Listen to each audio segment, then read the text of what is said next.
lost a lot of force in this system because of the mass of the system, the inertia of the lever, friction at the joint, and because of routing angle problems. We are now testing out a system using automobile cables. This is an accelerator cable to actuate the bell. I have attached a force meter to this cable. The reading is now 0.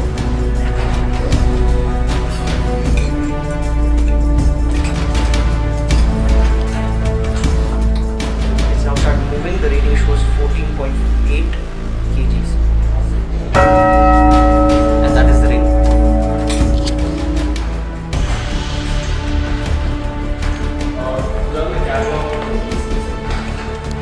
It's locked at this point, it cannot move. Receive the signal from the Catman on that side. Pankaj, give it the signal. Now it's free.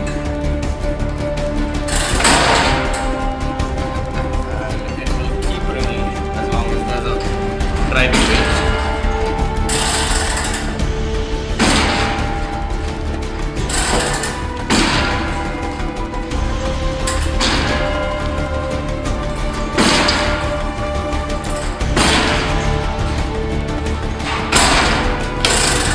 Halted again.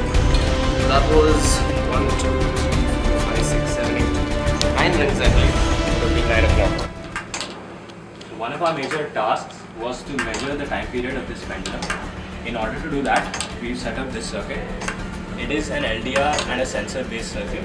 We will be placing it across the pendulum as it moves. So we will be measuring the time period for these consecutive clicks. These are only the minute hand.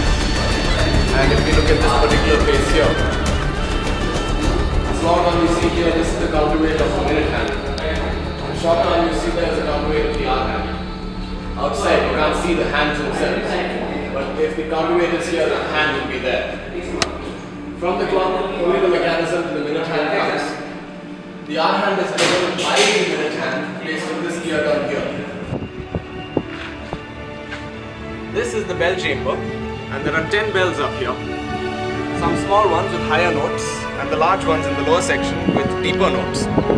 Each bell is struck by its own unique clapper. The first time we came up here, there was a lot of pigeon done. About 11 to 12 inches at least. That's what we call deep shit.